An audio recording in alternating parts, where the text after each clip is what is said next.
CPA in a former life. I used to work for Ernst & Young way back in the day, and is now on the due diligence, mergers and acquisitions side of investment banking. For many of you who sold a house in the last several years, you know that it used to be you sell a house and somebody comes and looks at it and they do an inspection and you correct what's wrong. Nowadays you got to do a pre-inspection and anticipate the problems and have them corrected ahead of time. This is along those same lines. I've personally seen plenty of clients who weren't prepared for a sale, had an interested buyer come in, and then saw the mess that was their books and took off. So Chris is going to give us some insight into the process and maybe ways we can help our clients prepare themselves in the event of the sale. So please welcome Chris Pizzo.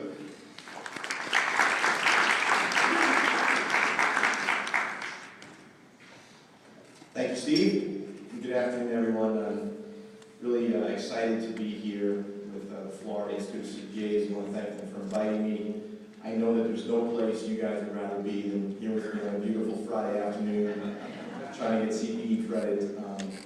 But I can tell you, I'm very happy to be here because I just got back from a 2-day conference in Jacksonville with the ACG Florida Capital Connection, and I was in this conference with 500 private equity investment bankers, lawyers, and accountants who are hardcore Republicans. So there was a very, very morbid feeling over the last couple of days, and talking about selling businesses and sell-side M&A was not a very hot topic, and there were guys lined up to jump off the face of a cliff this weekend. So anyway, thanks for having me, and if you have any questions as I'm going along, feel free to interrupt, try to make it interactive and as fun as we can have it on a Friday afternoon, and if not, we'll have questions at the end. So we'll get started. So I'm a managing director at LCG Capital. LCG is a Tampa-based investment banking and transaction advisory services firm and also a due diligence firm. We've got about 35 employees all around the country. About a third of them are in Tampa. The rest are in major cities east of the Mississippi. We do work for companies and as well as institutional finance companies. We work for over 70 different lenders every year. JP Morgan Chase, B of A, PNC are along our list of clients. We do over 700 due diligence engagements every year. We also do about 20 to 25 corporate finance advisory engagements each year. Some of that involves selling businesses and sell-side mergers and acquisitions work, and that's what I'm really going to talk to you about today. This is just, before I get into some of our rosters, a brief bit about my background. I started out as a CPA in New York City for 7 years, 4 of which are Ernst & Young in the entrepreneurial services group, worked with entrepreneurial companies and doing their audits and also helping them with some M&A work and public filings and so forth. I helped take .com startup company public back in 1999. We raised venture capital money, we raised strategic money from QVC. We did 4 acquisitions and then went public in 99 and raised $40 million on the NASDAQ, and that company is still profitable and very successful today. From there, I did turnaround and restructuring work as an operator, CFO, and CEO, and divested of businesses, and moved to Florida about 3.5 years ago and joined LCG. And we've been doing corporate finance transactions and helping business owners sell their businesses. Here's a sample list of the sell-side engagements we've had, where we come in and represent the business owner and or a group of shareholders that are looking to sell their companies to either strategic buyers in their space or financial buyers like private equity groups. So we've probably worked on 10 or 12 sell-side engagements over the last 18 months, and the firm has done many more in their 10-year history. So the sell-side M&A process. Typically, that process can last anywhere from 6 months to a year, depending on the complexity of the transaction, the complexity and size of the business, what the capital markets look like, how much financing is available, the buyer receptivity to the offering of the business,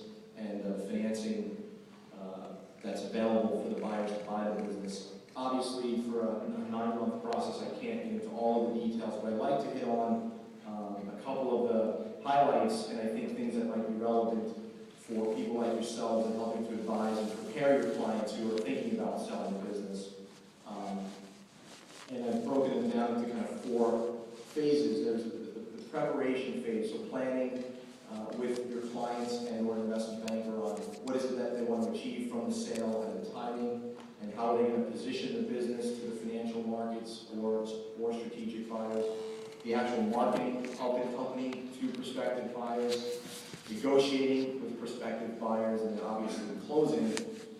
And that in and of itself is a whole, probably could do a whole seminar just what it takes to get from an agreement, letter of intent, through due diligence, through documentation, and to closing. And many deals, unfortunately, do not close and have gone through the 6 to 9 month process for a myriad of reasons. So what I hope to do is try and point out some of the things I've seen in my career that have come about during the transactions that have transactions fall apart and leave the business owner kind of unsatisfied and unable to reach his goal of selling the business.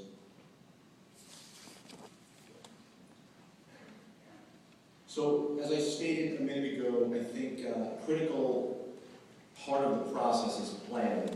And one of the things that we see as a common pitfall, or an area that really needs a lot of investigation prior to starting the process, is a discussion with the business owner and or the shareholders on 2 major things. Valuation, how much the business is worth, which is typically less than the business owner might think it is, unfortunately, and sometimes we have to be the bearer of that news. And in addition to valuation, structure, and what is the transaction going to look like? How is the owner going to get his or her liquidity event, and what's the transaction going to look like? So business owners might come to us and say, well, I think my business is worth $50 million, and I'll take the check for $50 million at closing and move on and retire. Typically that's not how it goes. So before we even get retained and before we even get engaged, we are put to the test by our prospective clients, saying, what is my business worth? How much do you think I'm going to get? And we want to be realists, and we want to make sure that expectations are set accurately and not promised in the world just to get engaged. And what we say to our clients, we can do the traditional valuation models, and I'll get into some of that in a little bit. We can look at comparables, we can look at recent transactions, we can look at public companies that are in the space and what their valuation is. But ultimately, valuation comes down to what a willing buyer is willing to buy the company for and pay for, and what a willing seller is willing to sell the business for. That's what the value is.